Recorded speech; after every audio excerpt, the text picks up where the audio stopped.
మళ్ళీ నేను ఒక వినూత్నమైన కార్యక్రమం 5 ఏళ్లు పడుతుందా 10 ఏళ్లు పడుతుందా 20 ఏళ్లు పడుతుందా నా ఆశయం అయితే ఆర్థిక పేదరికం లేని సమాజం, రెండోది ఆర్థిక అసమానతలు తగ్గించే విధానానికి రూపకల్పన, అందరికీ మెరుగైన జీవన ప్రమాణాలు ఉండాలి. 1000 కోట్లు లేకుంటే 1,00,000 కోట్లుండే ఆయన బంగారు తినడు, ఆయన కూడా తినే తిండే.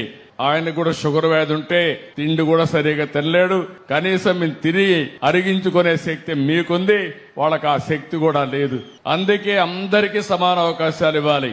నేను ఇక్కడే ఉండే మార్గదర్శిని కోరుతున్నా, తమ్ముడు ఆ అమ్మాయి కుట్టు మిషన్ తో ఆపేయడం కాదు నా ఉద్దేశం. పిల్లవాడిని బాగా చదివించాలి. ఆ అమ్మాయి కూడా చిన్న వయసు, 10th క్లాస్ పాస్ అయింది.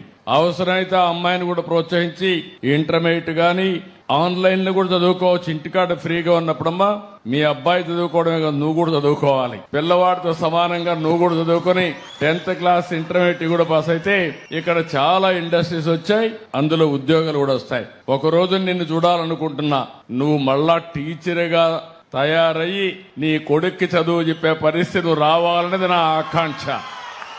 అలాంటి వినూత్నమైన కార్యక్రమాలకు ముందుకు పోవాలి.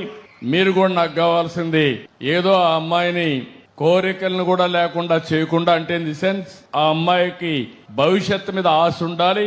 మీరు ఆ పిల్లవాడిని బాగా చదివించడం, ఆ అమ్మాయికి కూడా ఆదాయం వచ్చే మార్గాలు నిరంతరం మీరు నేర్పించడం, మీ కుటుంబంతో సమానంగా వీళ్ళని కూడా మీ తమ్ముడు కుటుంబం అనుకుంటారా, లేకుంటే మీ బంధువుల కుటుంబం అనుకుంటారా, మీ పిల్లలతో సమానంగా ఆవిడని కూడా పైకి తేవాల్సింది నేను కోరుతున్నా. అలాంటి ప్రణాళిక తయారు చేయాలి. ఓకే, తప్పనిసరి నమ్మకమేనా? నమ్మకం.